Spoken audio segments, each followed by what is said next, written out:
Hello, children. Welcome to online classes. Today, we will discuss objective questions from states of matter, thermodynamics, and thermochemistry. Let us take the first question.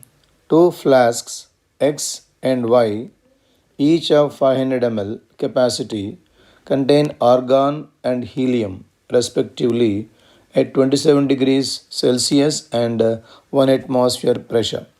The flask X contains, there are two flasks X and Y, 500 ml each, and same temperature, 27 degrees Celsius, same pressure, 1 atmospheric pressure.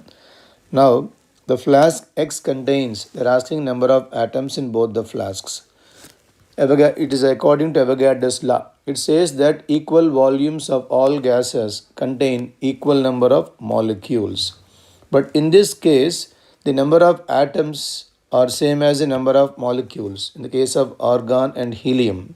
Therefore, the answer will be same number of atoms as that of Y. So option is A in this case. Applying Avogadro's law, we are getting equal volumes of all gases contain equal number of molecules under similar conditions. Since argon and helium are monoatomic molecules, they have same number of atoms also. So therefore option is A. Same number of atoms as that of Y. Second one, for a given mass of gas at a constant temperature, if the volume V becomes 3 times, then pressure becomes how much? For a given mass of a gas at constant temperature, here temperature is kept constant. So when temperature is kept constant, we need to apply Boyle's law. So at constant temperature applying Boyle's law is P1 V1 is equal to P2 V2. Data which is given to us is P1 is equal to P. So let us take V1 as V. So P2 we need to find out the pressure becomes how much. Pt is equal to how much we need to find out. Whereas volume, it became 3 times the initial volume. Volume became 3 times. So this is equal to 3V we have. So therefore, P into V is equal to P2 we are finding out. But this value is equal to 3 into V we have. So 3 into V. That implies P will be equal to, that is P2. P2 will be equal to, becomes as P by 3. This V and V gets cancelled here. So P2 becomes P by 3. So 1/3 of the pressure we have. So answer is option B. So answer is option B. It becomes 1/3. Then third one. A steel vessel of capacity 22.4 liters contains 2 grams of hydrogen, 8 grams of oxygen, and 22 grams of carbon dioxide at 0 degrees Celsius temperature. What is the total pressure of the mixture?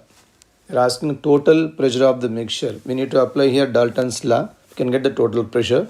They gave us the volume of the vessel and individual masses are given to us.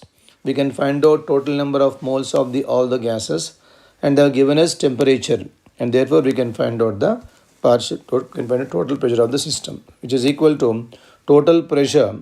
So let us take it as Pt is equal to, so N1 plus N2 plus N3, total number of moles of all the gases, into RT by V. So PV is equal to nRT only, but N is the number of moles of all gases. That implies total pressure is equal to, the first gas is hydrogen gas, so 2 by 2, plus second gas is oxygen gas, so 8 by 32. Third gas is a carbon dioxide gas, so 22 by 44, total number of moles, into value of R is given there 0.0821, into temperature is given as 0 degrees, means it is 273 we have, divided by volume of the system is given as 22.4, so 22.4 we have. So this comes to, this entire number of moles will be 1.75 moles are there.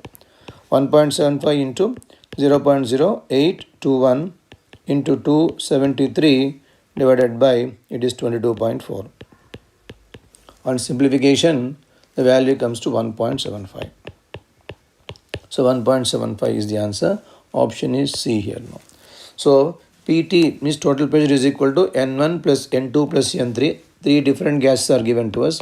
Individual masses are there. So we divided the mass by molar mass here. We got the individual number of moles. So and then RT by V we have. R value is given here, and we also temperature is T is given as 0 degree Celsius means 273, and system's volume is given as 22.4. So answer came to 1.75. C is the answer. So 1.75. So C is the answer here. Next one, fourth one. An open vessel at 27 degrees Celsius is heated until 3/5 of air in it has been expelled. The temperature to which the vessel must be heated to achieve this. An open vessel at 27 degrees Celsius is heated until 3/5 of air has been expelled. The temperature to which vessel must be heated. So when you say open vessel, vessel is open means here pressure as well as volume will be kept constant. Pressure and volume are constant because vessel is being open. So P and V will be constant here. And open vessel means when PV is equal to constant, here we can equate N1 R T1 is equal to N2 R T2. So when PV is equal to constant, we can equate N1 R T1 is equal to N2 R T2. Anyhow RR gets cancelled. So it will N1 T1 is equal to N2 T2. Let us take initial moles as 1 here into initial temperature is given there. Temperature is given as 27 degrees Celsius 300 here, which is equal to amount of air expelled is 3 by 5, 3/5. So implies remaining is equal to 1 minus we have 3 by 5 here. So the value of T2 we need to find out. So which is equal to, so 1 into 300 means 300 is equal to 2 by 5 of T we have. Because 1 minus 3 by 5 is equal to 2 by 5. Therefore temperature T will be equal to. So T is equal to 477. That is 300 into 5. 300 into 5 comes out to 1500 by 2. That comes in Kelvin. So we need to subtract. So finally this value comes in Celsius we have. So answer is 477. This value is in Celsius. So option D is correct here. So we'll be getting the answer in Kelvin. We need to subtract. That is minus 273 must be done here. Then you are going to get 477 Celsius. So D option. Then fifth one. The pressure at which 1 mole of gas at 0 degrees Celsius occupies a volume of 1 liter. Direct question. The pressure at which 1 mole of a gas, number of moles are given, temperature is given to us as well as volume is given. What is the pressure of the gas? So applying formula PV is equal to nRT. So PV is equal to nRT. They are asking us pressure P. So it will be nRT by V, which is equal to. They are given as 1 mole of gas. So 1 into value of R 0.0821 into temperature is given as 273 here by volume of the vessel is given as 1 liter. So simplification will give the value as 22.4 we have. 22.4. Directly also we can say because 1 mole of gas 0 degrees Celsius means 273 and 1 liter we have. What is the pressure of the gas? 22.4 atmospheres we have. Option is C.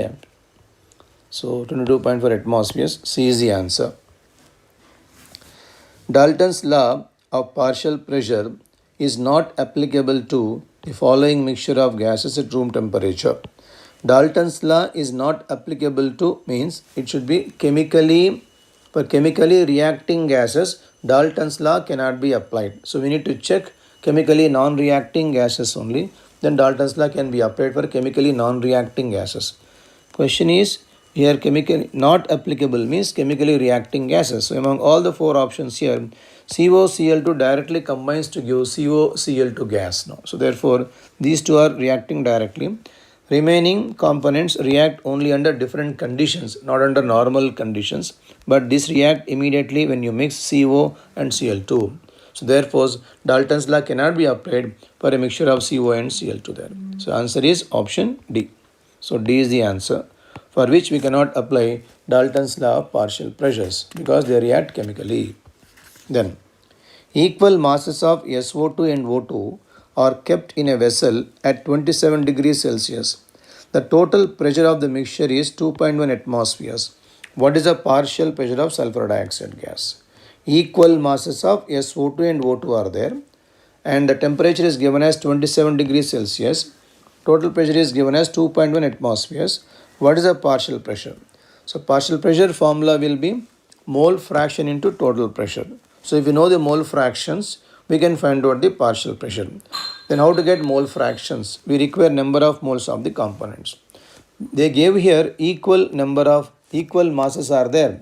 So whenever the masses are equal, the number of moles are going to be inverse of their molar masses. Means here SO2, O2, the molar mass of these two gases 64 and 32 we have. So ratio of the molar mass is 2:1 we have 2:1. So therefore moles ratio will be inverse ratio of their molar masses provided the masses of the gas are equal. So whenever you take equal masses, moles ratio will be inverse ratio of their molar masses. Therefore we got the moles ratio as 1:2 for sulfur dioxide and oxygen gas. Now we need to find out the mole fraction. So because total pressure, partial pressure is equal to, so partial pressure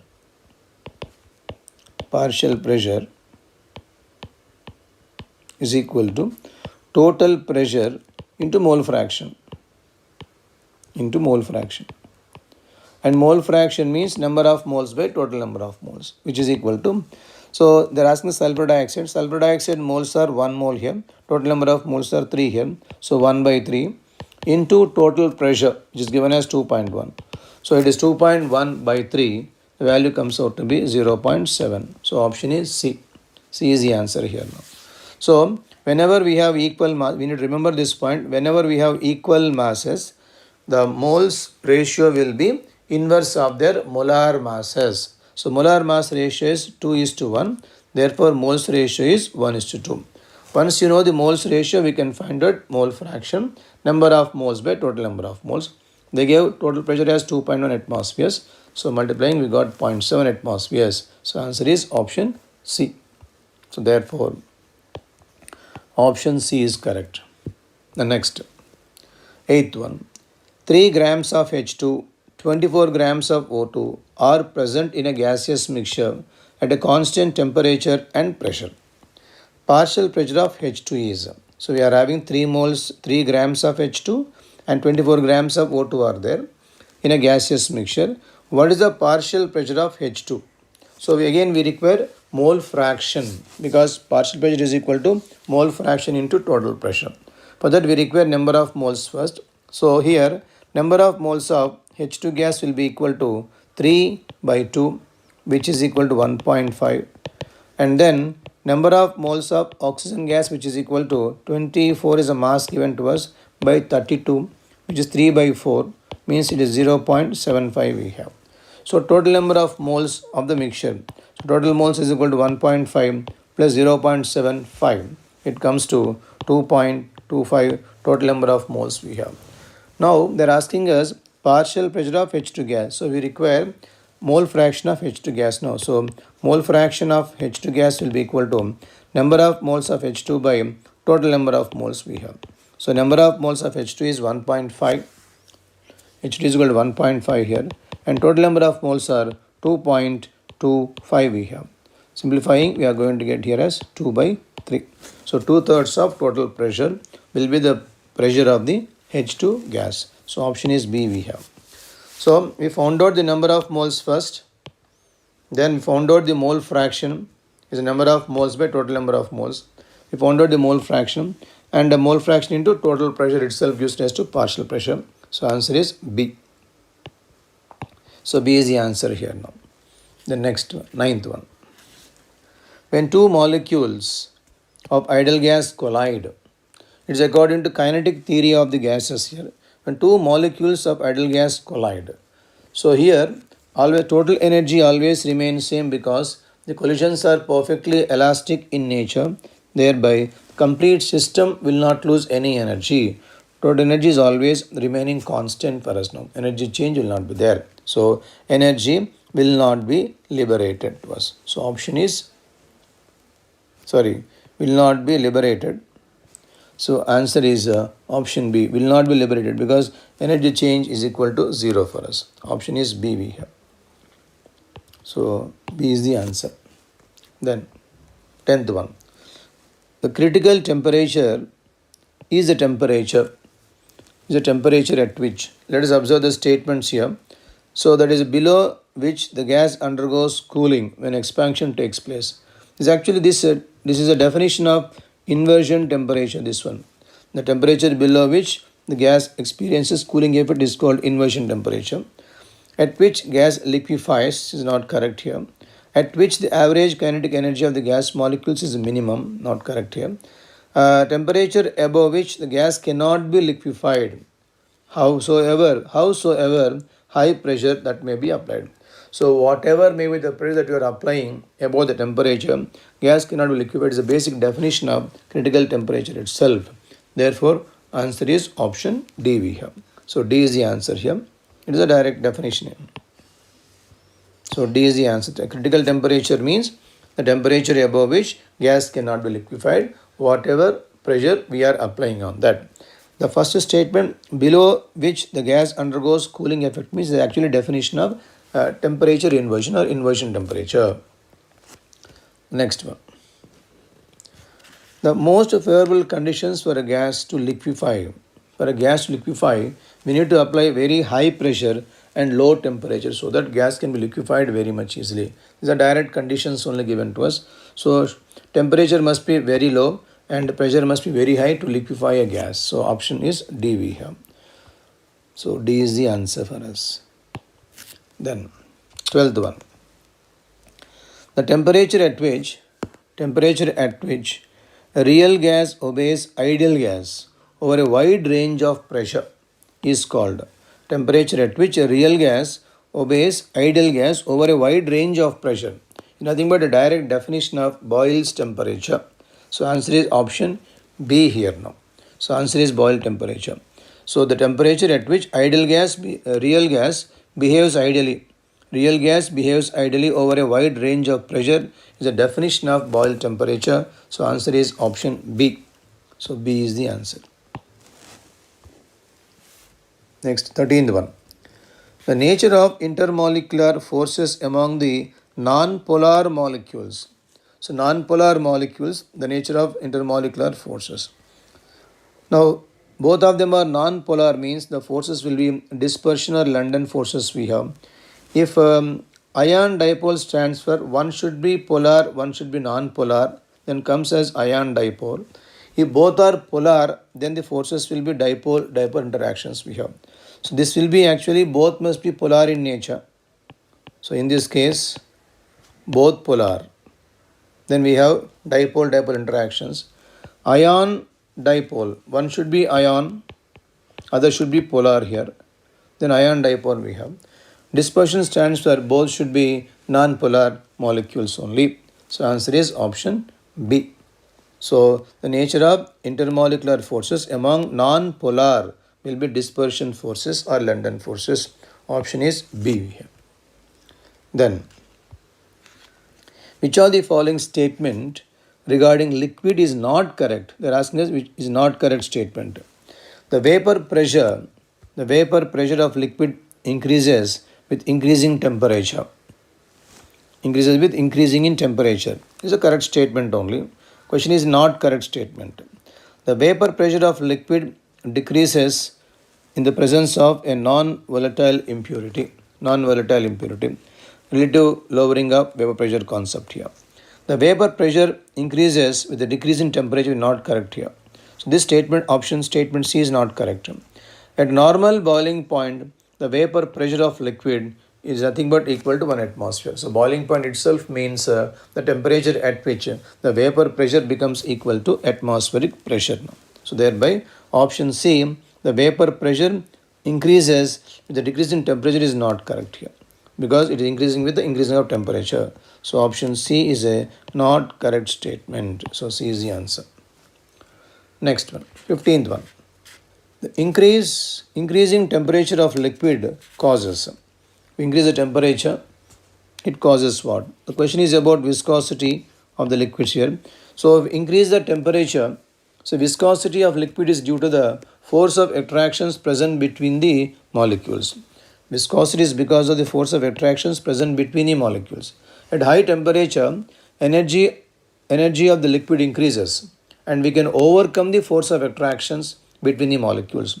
Overcome the attractions between the molecules implies viscosity gets reduced. So at high temperature, viscosity of the liquid gets reduced. So option is A. So it decreases in the viscosity. High temperature, we have more energy. We can overcome the force of attractions. Thereby, viscosity of liquid gets reduced. Option A is correct. Next one. What will be the standard enthalpy change for the reaction OF2 plus H2O giving rise to O2 plus 2HF? If the enthalpy of formations of OF2, H2O, HF are given to us. So enthalpy change of reaction we need to find out. They are given as enthalpy of all the compounds are given to us. So we can apply direct formula, that is enthalpy of reaction. Enthalpy of reaction will be equal to enthalpy of formation of the products. So enthalpy of formation of products minus enthalpy of formation of reactants we have. So enthalpy of formation of the products minus enthalpy of formation of reactants. So which is equal to, now in the reaction, the products are O2 and HF are there. Enthalpy of formation of O2 being element, the value will be equal to 0 and 2HF is given. So we can take 2 into the enthalpy of formation of HF. HF molecule is given as 270, value is minus, so it will be 2 into minus 270. These are the products enthalpies minus enthalpies of formation of reactants. Reactants are OF2 and H2O. OF2 value is given as plus 20, so it is 20 here, plus then comes H2O is there, reaction. H2O value it is given as minus 250, so plus it will be minus 250 we have. So enthalpy of reaction is equal to enthalpy of products minus enthalpy of reactants we have, and we have substituted the values here. Enthalpy of element will be always taken as 0, so enthalpy of oxygen gas is 0. By substituting we will get the answer, and simplifying minus answer will be 310 kilojoules we have. So option B, 310 we have. So 310 is the answer.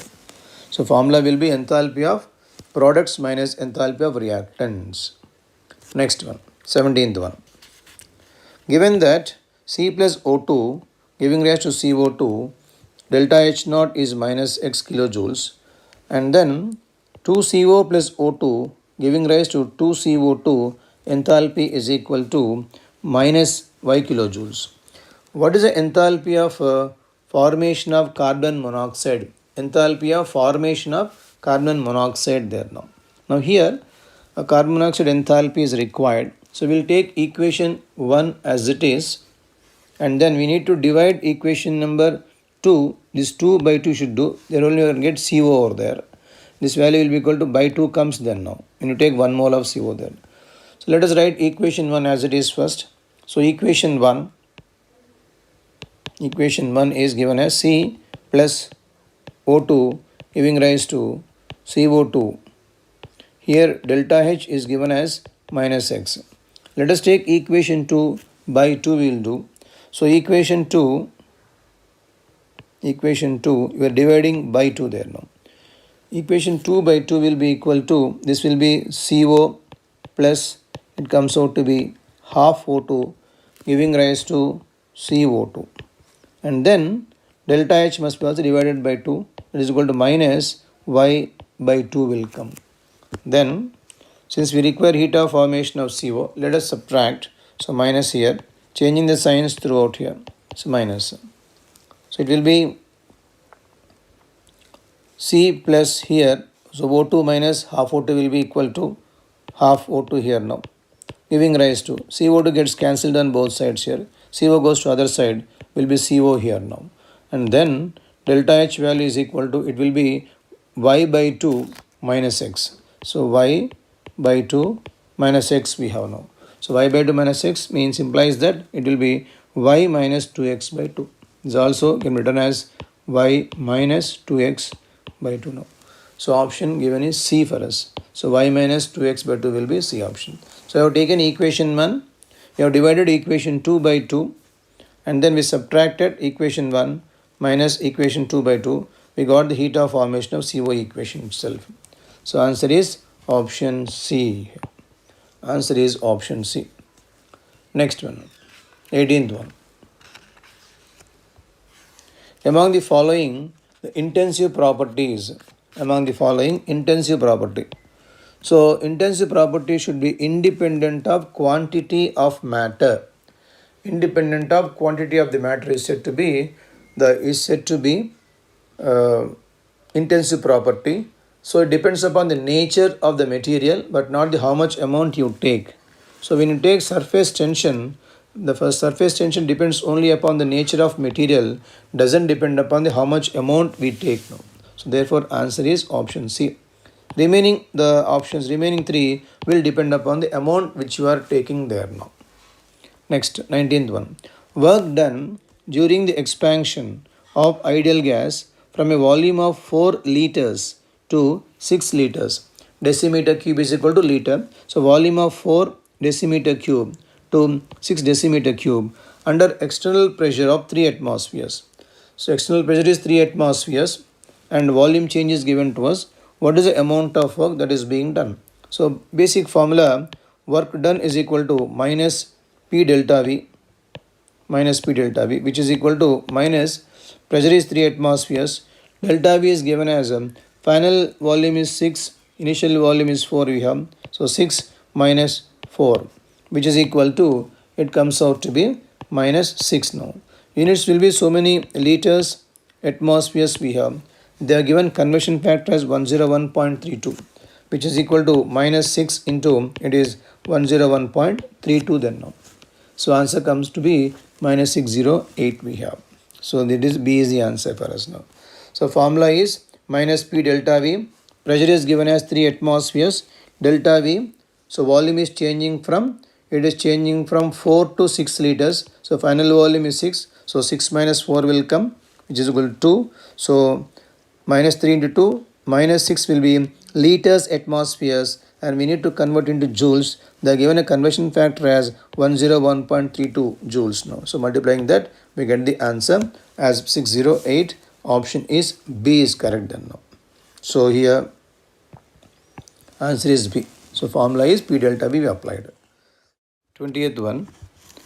The heats of combustion of rhombic and monoclinic sulfur are respectively minus 70960 and minus 71030 calories. What will be the heat of conversion of rhombic sulfur to monoclinic sulfur? They are asking us heat of transition from rhombic sulfur to monoclinic sulfur, and they are given as heats of combustion of rhombic sulfur and then monoclinic sulfur. We will write equations for heats of combustions of rhombic as well as monoclinic sulfur first. Now heat of combustion of rhombic sulfur equation. So SR, that is sulfur rhombic form, giving rise to SO2. Delta H value is given as, in this case it is minus 70960, and then monoclinic sulfur heat of combustion forms again sulfur dioxide, and here delta H value, this value, the heat of combustion of monoclinic, minus 71030. Now we require heat of transition from rhombic to monoclinic. So change the signs. We are subtracting from equation 1 to equation 2. So I am changing the signs here. So minus, minus, minus and plus. So O2 gets cancelled. SO2 gets cancelled. So rhombic sulfur giving rise to monoclinic sulfur SM, and then delta H value is equal to, it comes to plus 70. Plus 70 is option D we have. So we have written the heats of combustions of rhombic sulfur and monoclinic sulfur and subtracted equation 2 from 1. We got S rhombic to S monoclinic. Delta H value is found to be 70. Option is D here now. So D is the answer in this case. Next, 21st.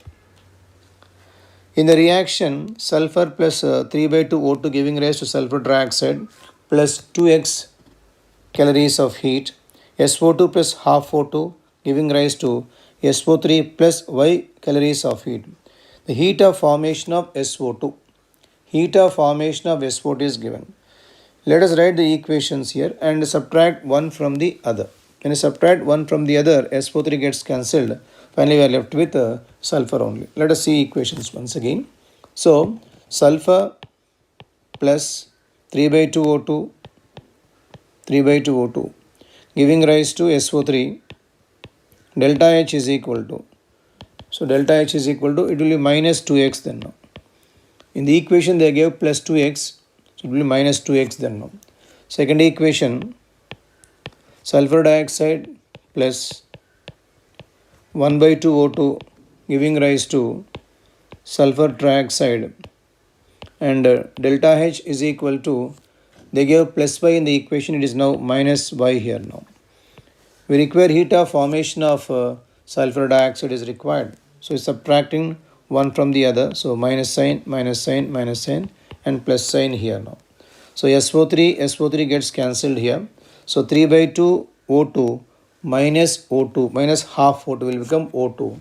So this will be sulfur plus O2 giving rise to, this goes other side, it will be SO2. And delta H value will be equal to minus 2x plus y, nothing but y minus 2x. This implies it is a y minus 2x we have. So y minus 2x. So y minus 2x is option C we have. So option C. So we wrote the equations in the terms of delta H values and we subtracted one from the other. We got the answer as y minus 2x, option C. Then 22nd one, enthalpy of neutralization of HCl with NaOH is X. Enthalpy of neutralization of HCl with NaOH is X. Heat evolved when 500 ml of 2 normal HCl is mixed with 250 ml of 4 normal NaOH will be. Now here let us write the equation. HCl plus NaOH giving rise to NaCl plus H2O. Here delta H is given as X minus X here now. So when you take here 1 gram equivalent, and this also say 1 gram equivalent, then heat given is X.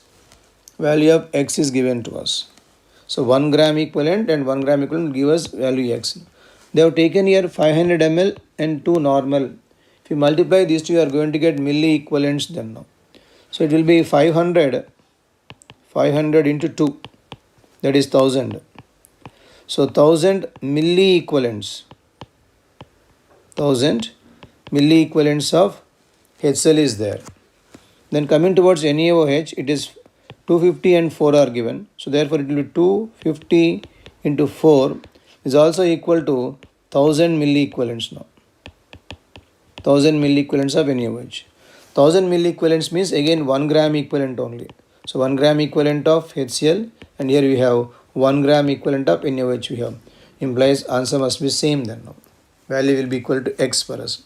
So we define heat of neutralization only for 1 gram equivalent of acid and 1 gram equivalent of base, and value is given as X. We multiplied 500 into 2, which is going to get milli equivalents. 1000 milli equivalents we got both of them. Nothing but 1 gram equivalent only. So answer is X we got. So option is yes here. The next one, 23rd one. When 1 mole of gas is heated at constant volume, the temperature is raised from 298 to 308. 298 to 308. Heat supplied to the gas is 500 joules. Then which of the following statement is correct? When 1 mole of gas is heated at constant volume, the temperature is raised from 298 to 308 Kelvin. Heat supplied is 500 joules. Which of the following statement is correct? So when you say here constant volume, that is constant volume implies work done is equal to 0. So constant volume is given to us, implies W is equal to 0 when there is no volume change here now. Temperature has been increased here, means we can see increase of delta U then now. Delta U has been increased. Heat supplied, the energy is equivalent to 500. Let us apply first law of thermodynamics. U is equal to Q plus W we have. And here W is equal to 0 because it's constant volume. So U means, delta U. Delta U is equal to Q we have because W became equal to 0.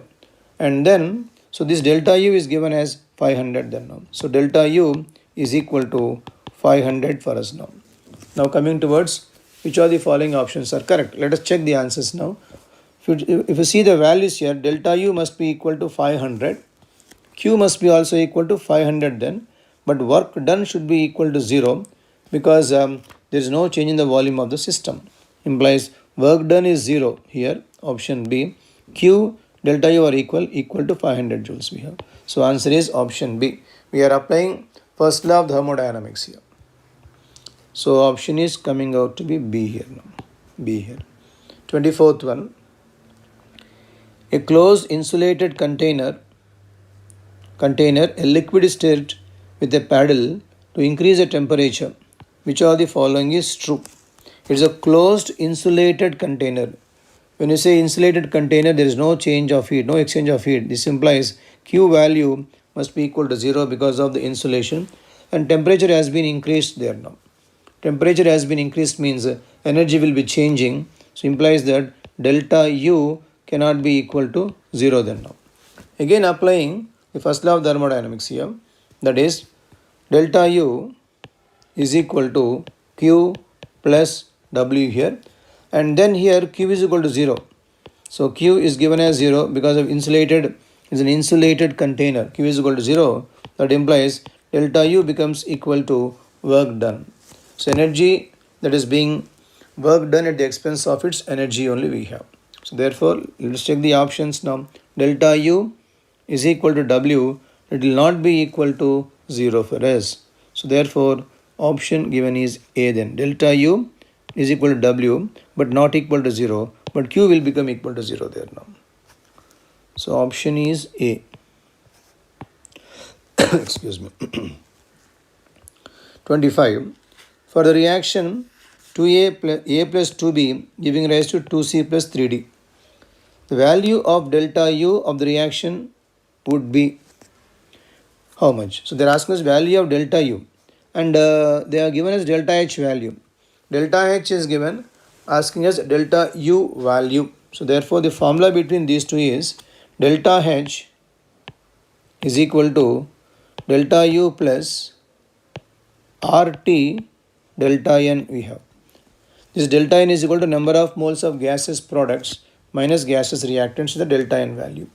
Now in this case, delta Ng will be equal to, so in the observing the equation we are getting here 2 plus 3, that is number of moles of products here, minus they gave 1 plus 2 we have. 1 plus 2 implies the value of delta N became 2. So delta N is equal to 2. Now delta H is given for us 19 kilocalories now. So it will be 19 into 10 to the power of 3 calories then now is equal to delta U we need to find out plus value of R. In calories the value of R is 2. So 2 here plus into T temperature. It is given as 300 Kelvin there into 300 here, and then delta N is found to be 2 for us now. So therefore here it will be equal to delta U plus 2 into 2, 4 into 3 we have 1200 we have. So 1200 here now. So which is equal to 19 into 10 to the power of 3. Therefore delta U is equal to. So the delta U value, it is 19,000 minus 1200 will come. It comes to 17,800. Implies so many calories you have, so many calories we have. Kilocalories means it comes out to be 17.8 will be kilocalories then now. Option is D, 17.8 kilocalories. So formula which you applied is equal to delta H is equal to delta U plus RT delta N. Delta N is equal to number of moles of gaseous products minus number of moles of gaseous reactants we have. Delta N is being found to be equal to 2, And then substituting the values, we got delta U is equal to 17,800, which is equal to 17.8 kilocalories. So 17.8, option D we have. Then the heat of combustion of solid benzoic acid at constant volume is minus 321.3 kilojoules per mole at 300 Kelvin. The heat of combustion at constant pressure is how much? So heat of combustion of solid benzoic acid at constant volume is given. Constant volume means the given is the value of delta U for us now. Constant pressure means they're asking us the value of delta H. So delta U is given, they're asking us delta H value. So again the formula remains same, that is to say delta H is equal to delta U plus RT delta N. Let us write equation first, benzoic acid combustion. So it will be C6H5COOH, benzoic acid is given as solid substance there, plus oxygen gas giving rise to, it forms carbon dioxide plus H2O. They gave temperature as 300, H2O will be in the liquid state here, remaining components will be in the gaseous state. So we need to balance this here. So therefore number of carbon atoms are 6 here plus 1 7 there. So 7 carbon atoms are there. And coming towards hydrogens here, we have 5 plus 1 6 are there. It will be 3 here now. Oxygens we have 3 plus 14 are there. And out of which 2 are present here now. So therefore 15 are required. So we'll write it as 15 by 2 then now. It's a balanced equation.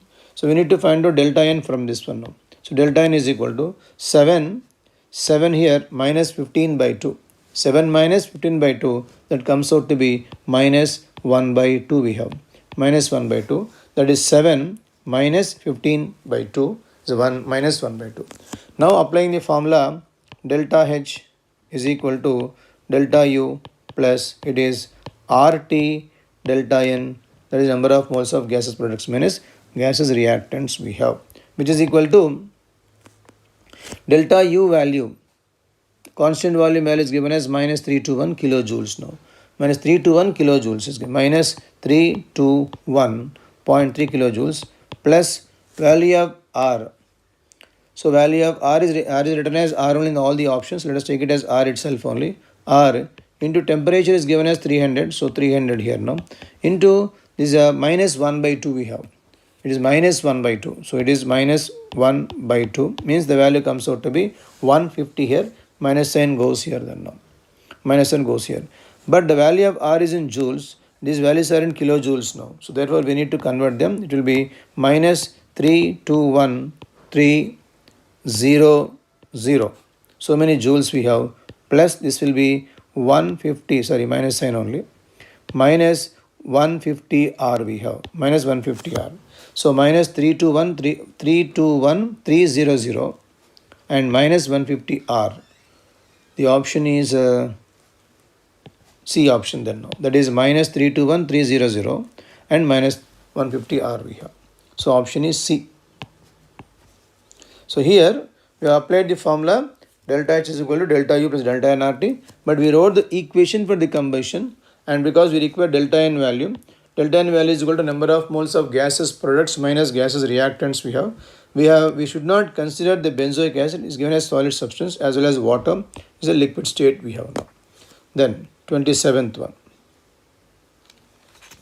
Enthalpy of formation of ammonia is given as minus 46.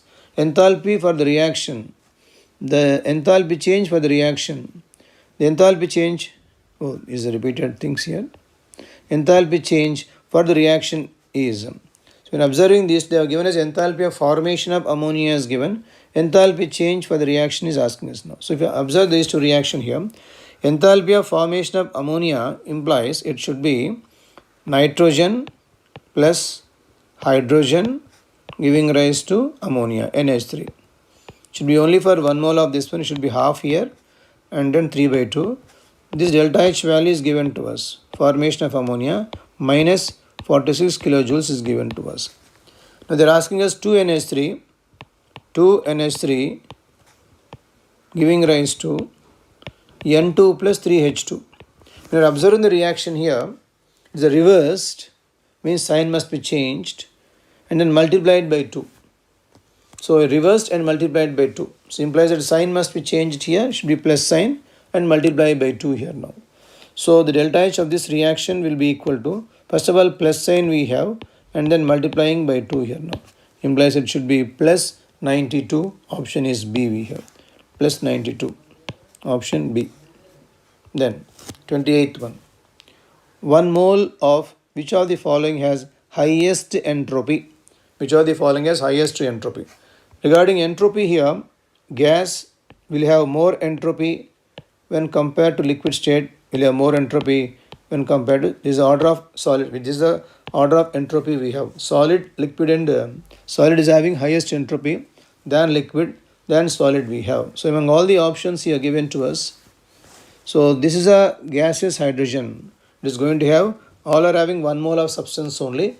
Therefore, the highest entropy is going to be for hydrogen gaseous substance. So option is D option we have. So option is D. Then 29th one.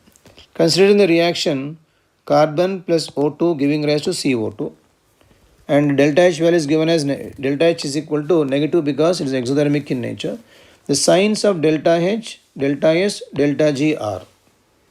Now here overall reaction is given as a delta H negative value. So delta H must be negative only. And since reaction takes place, delta G spontaneous reaction, so delta G must be also negative for us now. Delta H negative, delta G negative. And then here if you are observing one of the gases, here we have the solid component is there, we have a gaseous component. So both are now becoming only gaseous components then now. So solid also change it to the gaseous component. So in the products we have only gaseous components are there. Implies that entropy has again increased here. So therefore delta S value must be equal to positive then now. So because it's a spontaneous process, delta G is negative. They gave already delta H negative value only. Since the solids are becoming gaseous components here, delta S value must be equal to positive there. So therefore the answer is option D because it is a delta H value negative, delta S value positive, delta G value negative we have. So it comes to option D then now. Then 30th one. Which of the following process maximum increase of entropy is observed? Which of the following process maximum increase of entropy is observed? So change of entropy, melting of ice means it is a liquid to solid we have. Sublimation, it stands for solid to gaseous state we have. Condensation here, it's from liquid to liquid, gaseous to liquid we have. Dissolution of salt here, solid to liquid we have. So implies that when solid is changing into gas, we have more enthalpy, more entropy change. Because solid to liquid and liquid to gas, it is there in that. So highest entropy change we have from sublimation process. So option D. Highest entropy change. Then 31st one. 20 grams of a gas at STP occupies 5 liters. The temperature at which the volume becomes double the same mass of the gas, keeping pressure constant. Pressure is kept constant here. Pressure is constant means here volume must be directly proportional to temperature. Keeping pressure constant, so volume is proportional to temperature, implies V1 by T1 must be equal to, it should be V2 by T2 we have. So at STP 5 liters we have and the volume becomes double, keeping temperature pressure constant now. They are asking us temperature now. So therefore, so initially we have 5 liters here, 5 liters. Temperature is STP conditions, it will be 273 we have, is equal to, now volume became double, so volume is now 10 here. What is the temperature now? Implies temperature must be also doubled here, therefore T must be equal to 546 Kelvin we have. 546 is option C we have. So temperature doubled means volume must also double because pressure is kept constant. So answer is option C. Then 32. The Van der Waals constant A is a maximum. See, Van der Waals constant signifies the attractive forces between the molecules now. So depends upon the attractive forces between molecules. So higher the attractive forces, higher the Van der Waals forces. So therefore you are observing the option helium, hydrogen, oxygen, ammonia. Ammonia has highest value because in ammonia we have a hydrogen bond. So strongest force of attraction. Therefore, ammonia is going to have higher value of A. So answer is ammonia. Option D is correct. Then the rates of diffusion of two gases A and B are in the ratio 1:2, and those of B and C are in the ratio 1:3. The rate of diffusion of C with respect to A is, so A is to B is 1:2, B is to C is 1:3. And what is the ratio of C to A we have now? C to A. Let us write the ratios here. So A is to B is 1:2. And then here B is to C is 1:3 now. So if you multiply B to C into 2, we get this as 2:6 then now. Now we made B constant now. Implies 1:2:6 will be A, B and C now. A, B, C ratios will be 1:2:6 then now. Now it is a C to A they are asking us now. C to A. The answer will be option, that is a 6th answer. Option is B then now. So option is B we have. Then 34th one now. Which of the following statements is false statement? Which of the following is false statement? The gas equation is not valid at high pressure and low temperatures now. The product of the pressure and volume is fixed. Fixed amount of gas is independent of temperature. Means the product P into V, fixed amount of gas independent of temperature now.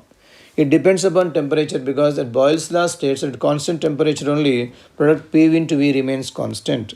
So statement B is not true. Molecules of different gases have same kinetic energy at a given temperature. According to kinetic theory of gases, kinetic energy is just directly proportional to absolute temperature. It's independent of nature of the gases. Implies same temperature means same kinetic energy we have. In ideal gas, there are no intermolecular forces. It's also true a fact coming from kinetic theory of the gases. So therefore, option B is false. Means product P into V depends on temperature. Only at constant temperature, product P into V remains constant. 34th. Next, 35. So option B.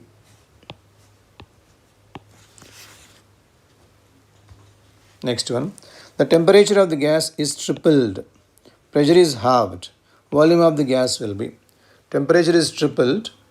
Pressure is halved. What is the volume of the gas? Direct formula we have. That is to say P1 V1 by T1 is equal to, it will be P2 V2 by T2 we have. So here temperature T1, take it as T itself. Pressure P1, take it as P itself. Volume V1, take it as V itself now. Now temperature is tripled, implies that T2 will be equal to 3T we have. Pressure is halved, implies P2 became P by 2 we have.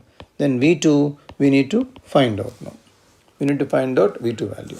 So now P1 V1 by T1 means here it is a P V by T is equal to P2. P2 is P by 2 value. P by 2 we have.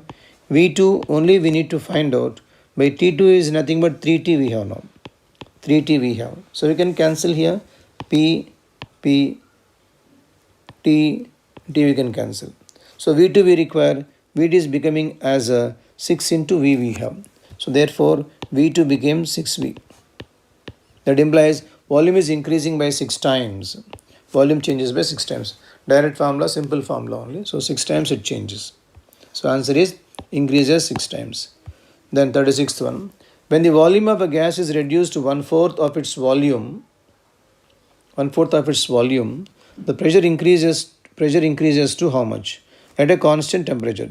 They are keeping temperature constant here. Volume of the gas is reduced to 1/4 of its initial. Pressure changes to. When the temperature is kept constant, it is nothing but Boyle's law only we have. So P1 V1 is equal to P2 V2 we have. So pressure P into volume is equal to. So volume is reduced to 1/4 now. So volume V became V by 4 then now. Into what is the value of pressure P2 we have. So V gets cancelled here. Therefore P2 became 4P. So pressure P2 is equal to, it is nothing but 4 into P. So it becomes 4 times the initial pressure. Option is C we have. So applying Boyle's law here. So answer is 4 times now. Answer is here C. Then next one. 37th one. In 122 seconds, 0.2 moles of neon to diffuse from one point to another point in a glass tube. So it takes 122 seconds for 0.2 mole of neon to diffuse from one point to another point in a glass tube. The time taken for 0.2 mole of argon, same moles of argon, to diffuse the same distance in same glass tube is. So they're asking us, they have given us time taken for neon to diffuse, asking us time taken for argon to diffuse, and remaining conditions being same. Let us apply Graham's law of diffusion here. That is, say R1 by R2, which is equal to square root of M2 by M1, which is equal to V1 T2 by V2 T1. Remaining conditions are same, means volumes are also same. We need to find out the same distance they are asking us now. Time taken T we need to find out. Let us take as M1 is equal to 20. Say M1 is equal to 20 and T1 is equal to 122. That is a neon 20, time taken is 122. Second gas M2 is 40, they are given to us. What is the value of T2? T2 we need to find out for us now. So therefore root of M2 by M1. So it is a root of 40 by 20 is equal to V1 by V2. Because same tube, so diameter remains same. So you can take it as same volume also there now, diameter being same there now. So it will be T2 by T1. So T2 you need to find out here. T1 is 122 we have. It cancels by 2, root 2 we are going to get. This will be root 2 here. Root 2 is equal to, it is T2 by 122. Root 2 is 1.414. So 1.414 into 122 is equal to T2 we have. So T2 is 1.414 into 122. The value on simplification comes up to 172 seconds. So answer is option C we have. Applying Graham's law, R1 by R2 is equal to root of M2 by M1 is also equal to V1 T2 by V2 T1. So here one point, another point is the same glass tube. So same glass tube means distance is also same to us, implies volume diffused will be same. So we are cancelling off V1 and V2 in this case. So only we are left with T2 and T1 we have. So directly we can substitute and simplify that. So answer came to 172. So 172. Next one, 38th one. Rate of diffusion of a gas is diffusion of a gas is directly Graham's law of diffusion only. Directly proportional to its molecular mass, not correct. Directly proportional to its density, also not correct. Directly proportional to square root of its molar mass, also not correct. Inversely proportional to square root of its molar mass, which is correct, because R is inverse to root of M we have. That is nothing but Graham's law of diffusion only. So rate of diffusion of a gas is inversely proportional to square root of its density or square root of its molar mass is the definition of Graham's law. So answer is D option we have. So D is the answer. Then 39th one. Two balloons are separately filled with H2 and O2 at same temperature and same pressure. If the oxygen gas escapes at the rate of 120 ml per minute, hydrogen gas will diffuse at the rate of what? So two balloons separately filled, H2 and O2, same temperature and same pressure. If oxygen gas escapes at the rate of 120 ml per minute, then H2 gas will diffuse at the rate of what? So it is coming again Graham's law of diffusion only. So therefore R1 by R2, that is R1 by R2 is equal to square root of it is M2 by M1 we have. So let us take H2 gas and then O2 gas here. So R1 is equal to, for hydrogen gas, we need to find out for us. R2, let us take it as oxygen gas here. Oxygen gas escapes at the rate of 120 ml per minute we have. So here molar mass. So oxygen gas molar mass here. So not oxygen gas molar mass. So R1, let us take it as hydrogen here. Hydrogen will be here, 2 here, and M2, oxygen gas, is equal to 32 we have now. So R1, the question mark we have taken regarding the hydrogen. R2, 120 is oxygen's value we have taken. So M2 is equal to 32, M1 is equal to 2 we have now. So substituting the value R1 by R2. So R1 by R2, that is 120 here, is equal to root of M2, that is 32 by 2 we have, goes by 16 here. So root of 16 is a 4 here. So R1 by 120 is equal to, it comes to 4. That implies R1 is equal to 480 we have. So R1 is 480. So answer is 480 ml per minute we have. 480 ml per minute. So therefore 480 ml per minute is rate of diffusion of hydrogen gas. So answer is 480 ml per minute. 40th one. Sulfur dioxide molecule is 4 times heavier than CH4 molecule. Then the temperature at which RMS velocity of SO2. So problem is with RMS velocity of the two different gases now. Let us write the formula for RMS velocity. That is C is equal to square root of, it is 3 RT by M. Means RMS velocity at a given temperature is proportional to 1 by root of M. So we can take like this then, C1 by C2 must be equal to square root of, it should be M2 by M1 then now. Now this implies now velocity of say CH4 gas by velocity of say sulfur dioxide gas is equal to square root of, it should be 64 here and 16 here now. It comes up to be 4, which is equal to 2 then now. So therefore they are asking us the sulfur dioxide is 4 times heavier than that of CH4. RMS velocity of SO2 is equal to how much? It will be equal to half of the CH4 then. So option is D, applying directly RMS velocity formula. So we got D is the answer. Then 41st one. So 2C plus O2 giving rise to 2CO2. Delta H value is minus 786.4. H2 plus O2 means combustion of H2 is given. C2H2 plus O2 combustion of acetylene is given to us. Three values are given to us. Enthalpy of formation of ethane gas. Enthalpy of formation of ethane gas here now. Now here if we see the first equation they have given us, twice the heat of combustion of carbon is given to us. They gave that twice the heat of combustion of carbon. So you can dividing by 2, you are going to get heat of combustion of carbon then now, or nothing but heat of formation of carbon dioxide. So dividing by 2, we are going to get heat of formation of carbon dioxide then now. So from this you can say that means heat of formation of carbon dioxide will be equal to minus 786.4, it is by 2 we have. This is taken as heat of formation of water itself now. So we know the heats of formation means we know the enthalpy of CO2. We also know the enthalpy of C2, enthalpy of H2O. Now we require enthalpy of C2H2. We can use the heat of combustion equation now. So in the heat of combustion equation here, so that is, let us write equation once again.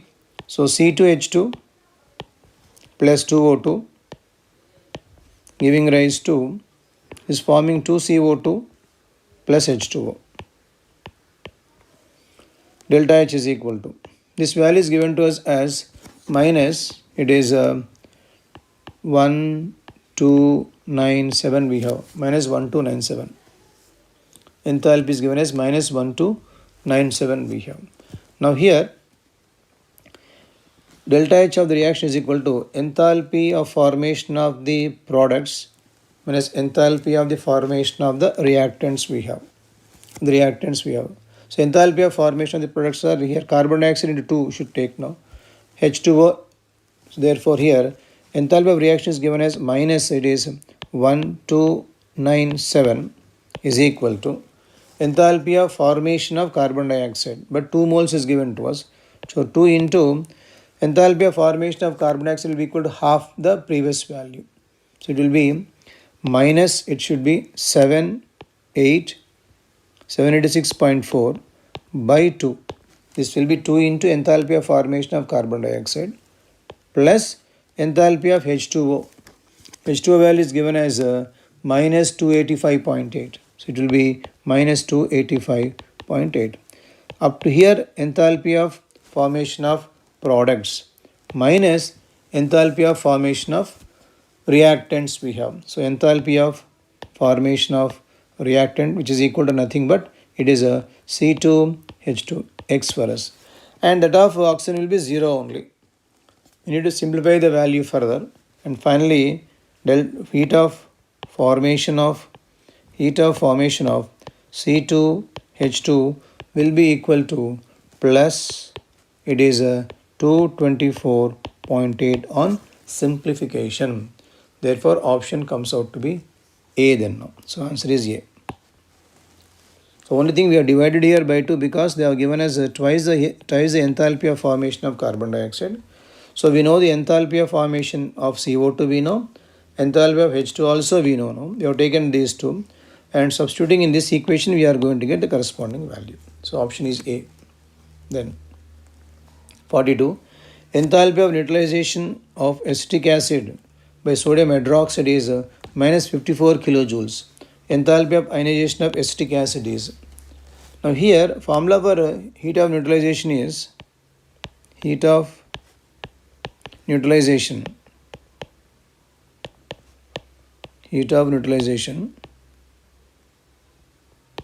is equal to minus 57.3 standard value plus heat of ionization.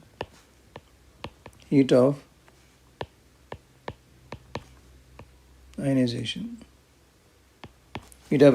we have. So this value is given to us, given as minus 54. So minus 54 is equal to minus 57.3 plus x we have. Therefore the value of x. So value of x will be equal to 3.3 we have. So answer is option B. This is the heat of neutralization formula. The standard value is minus 57.3 plus heat of ionization we have. So x is equal to 3.3 answer. So 3.3 B. Next one, 43. Which of the following is true for reversible process equilibrium now? True.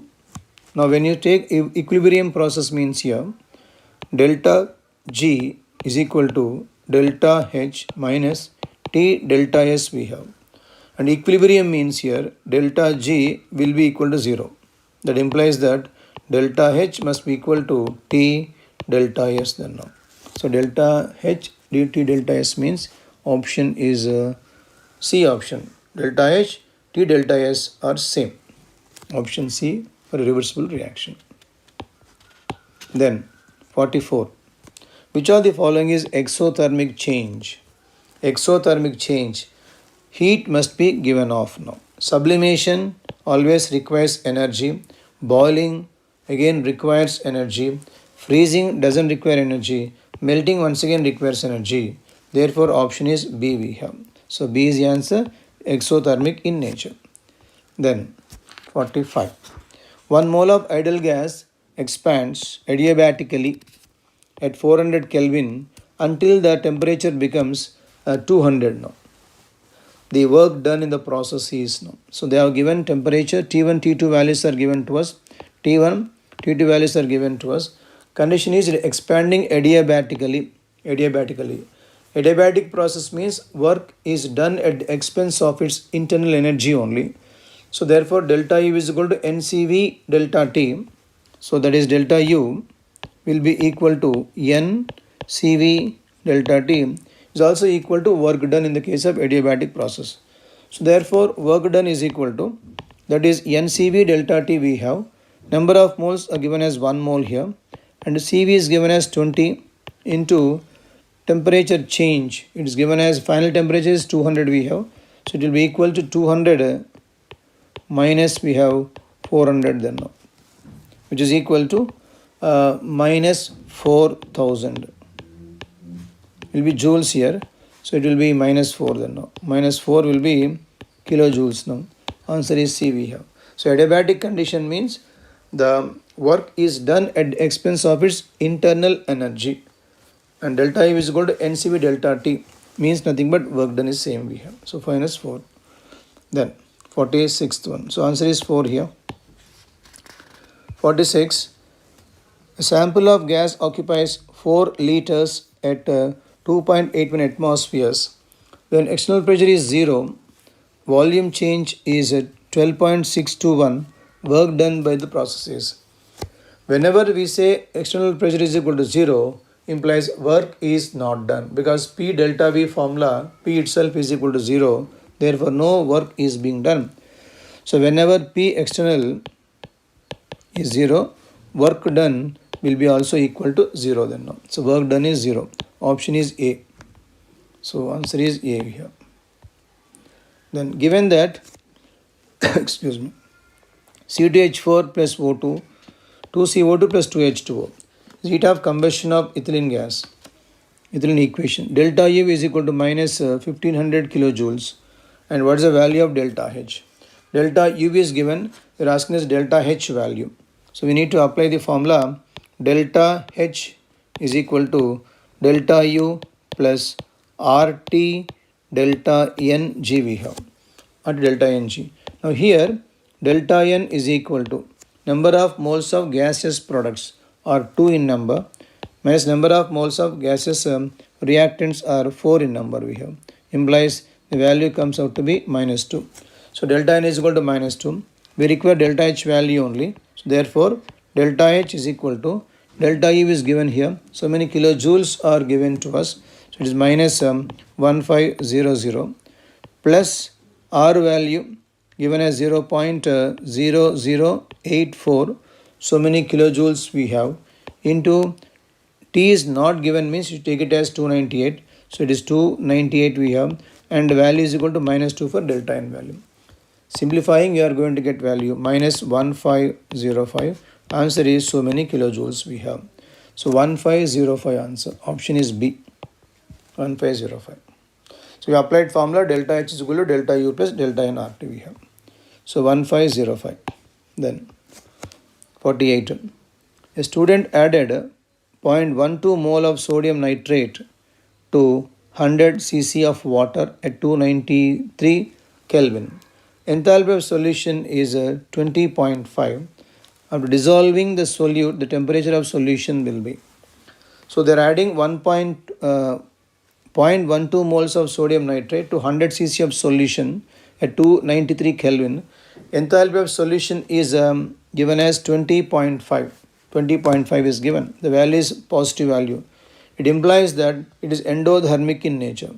When you take endothermic nature here, the temperature must decrease now.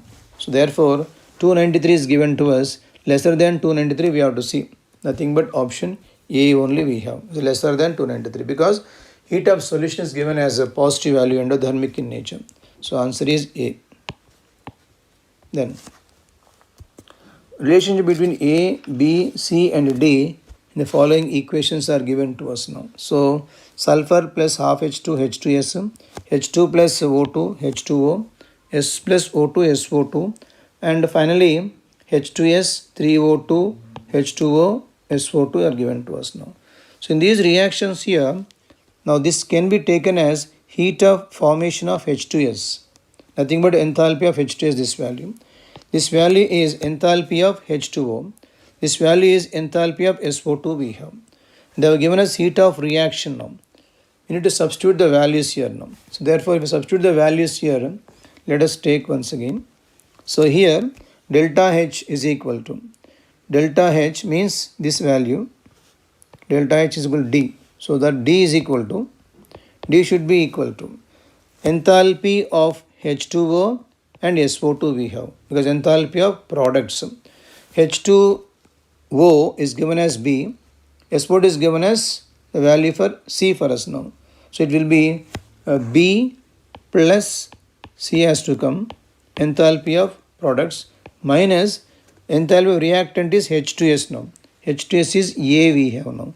Coming towards oxygen, enthalpy will be 0 because elemental state we have. So H2S, enthalpy of H2S is given as A, H2O is given as B, SO2 is given as C. we directly applied all enthalpy of formation in the given expression. So we got D is equal to B plus C minus A. They're asking what is the value of A then now. So bring the A to the other side and send D to the other side, then it will be B plus C minus D then now. So B plus C minus D are going to get. So therefore answer is option A. Given bond energies of Cl2 and OH, HCl and oxygen, enthalpy of the reaction of Cl2 to H2O, 4HCl and O2. Enthalpy of reaction is being asked here now. So in the terms of enthalpy of reactions, bond enthalpies are given to us. So it will be bond enthalpies of reactants minus bond enthalpies of products we have in terms of bond enthalpies now. So delta H value will be equal to, I am writing first of all bonds here. So it will be 2 into chlorine bond, because Cl2 is given there now, plus 4 into OH bond. They are given as 2H2O molecules. Other side we have 4 moles of HCl is there. So HCl here now, and then a mole of oxygen we have now. Now delta H value is equal to enthalpy of reactants, 2 into Cl bond enthalpy. So 2 into, that is a 242.8, plus it is 4 into OH enthalpy is given as 464 is given to us. Enthalpy of reactants here now. Minus enthalpy of products now, 4 into enthalpy of HCl. HCl is given as here 431.8. HCl is given as 431.8. So 431.8 we have. And then enthalpy of O2 plus only one O2 molecule is there. It will be 442 then now. So we have to simplify. Finally, you are going to get delta H as 172.4. This is simplification gives 172.4. Means in terms of bond enthalpies, enthalpy of reaction is equal to bond enthalpies of reactants minus bond enthalpies of products. That is enthalpy of reaction.